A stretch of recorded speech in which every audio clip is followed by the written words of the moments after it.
안녕하세요. 파파쿡입니다. 저는 이번 제29회 공인중개사 시험에 합격했는데요. 저 경우는 직장을 다니면서 1월부터 시작하여 인강으로 공부하여 동차 합격한 경우입니다.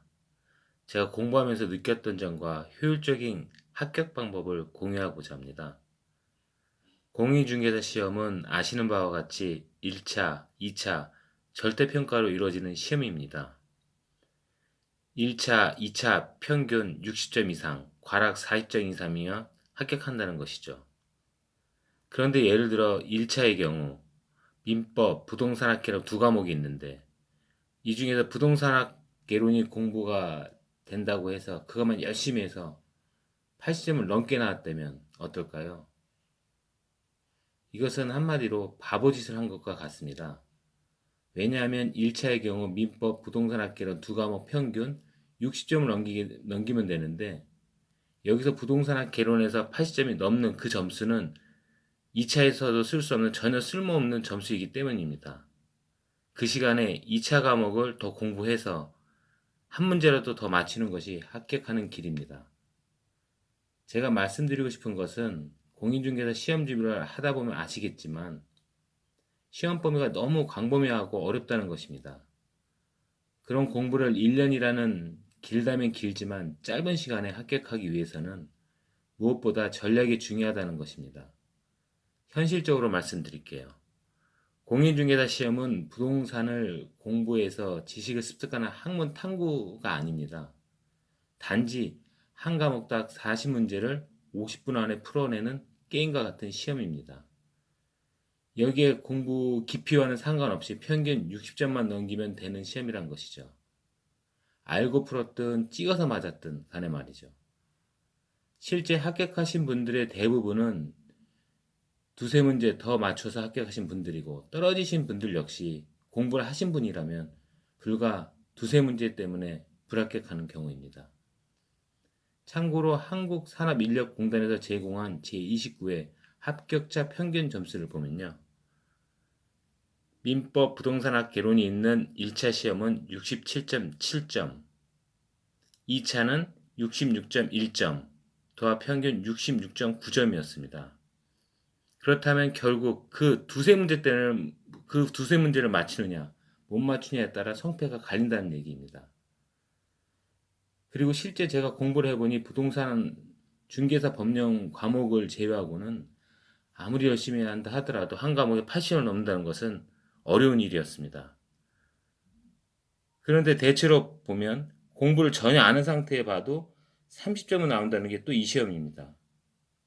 이 상태에서 공부를 좀 하면 평균 50점이 되는데 여기부터 점수가 안 올라간다는 게 문제입니다. 여기에서 네 문제를 더 맞추기만 하면 합격인데 말입니다.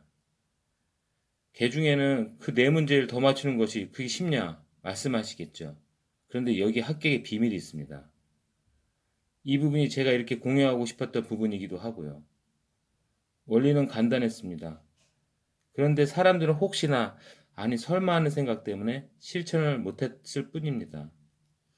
왜냐하면 지금까지 초등학교, 중학교, 고등학교, 대학교를 다니면서 반에서 몇 등 하냐 하는 상대평가만을 공부해 왔기 때문입니다.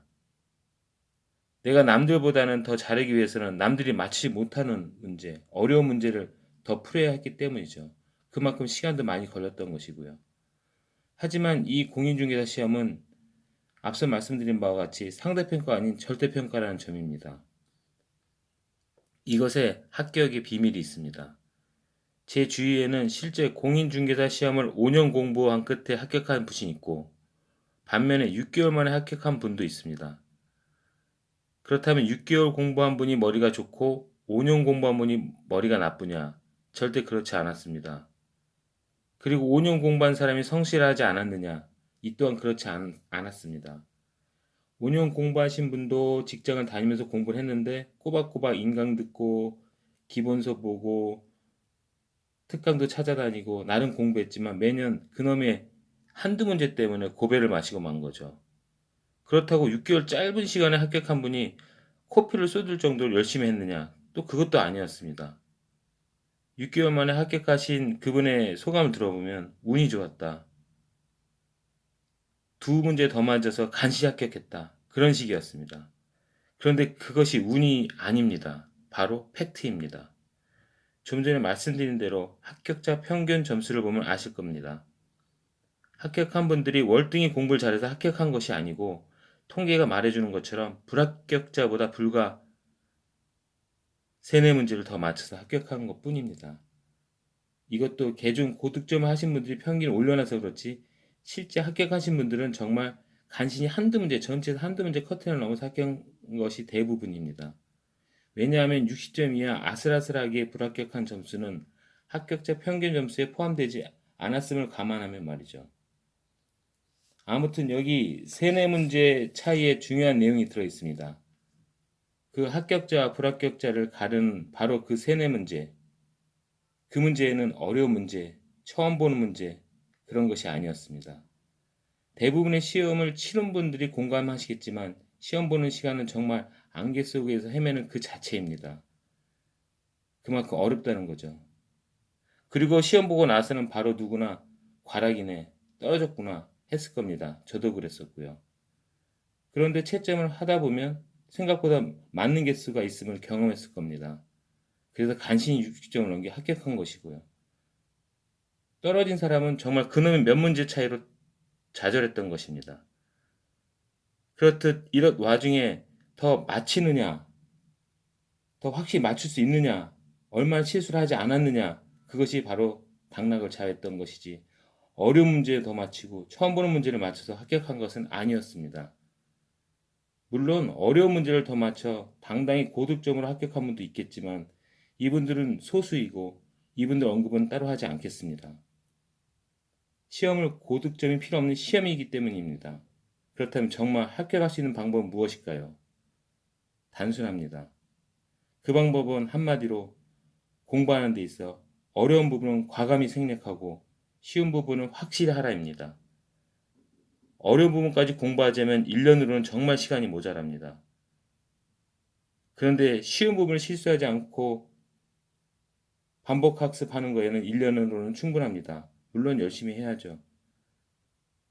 이 시험은 학문을 공부하는 것이 아니라 한 과목당 50분 동안 40문제를 푸는 게임입니다. 어려운 이론이나 계산 문제를 숙지하고 있다 하더라도 한 문제에서 1분 이상 걸린다면 또는 쉬운 문제를 실수했다면 절대 합격할 수 없습니다. 그렇게 열심히 어려운 공부를 하더라도요. 바로 풀 수 있는 문제를 맞추고 어렵거나 처음 보는 것은 찍으면 그만입니다. 여기서 풀 수 있는 문제를 얼마나 실수 없이 맞춰 주느냐가 당락을 좌우합니다. 혹시나 해서 어려운 문제를 대비해서 공부할 수 있습니다. 우리 학교 다닐 때 그랬던 것처럼. 그런데 결과적으로 이 방식은 도움이 되지 않습니다. 어려운 문제는 공부하기도 어렵고 출제 범위도 광범위해서 시간이 너무 많이 걸립니다. 그리고 다시 까먹고요. 거기에는 암기도 또 잘 안 됩니다. 어려운 문제를 공부해서 맞추는 것보다 틀리지 말아야 하는 문제를 실수하지 않는 것이 무엇보다 중요합니다.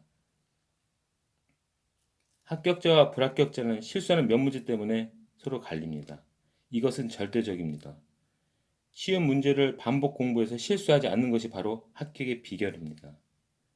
어려운 부분은 가감히 건너뛰고 쉬운 부분은 확실히 반복해 해두는 것, 그것이 바로 합격의 비법입니다. 다음 시간에는 1차 시험, 2차 시험 과목별로 공부함에 있어 필요 없는 공부법과 효율적인 공부 방법에 대해서 알아보겠습니다. 감사합니다.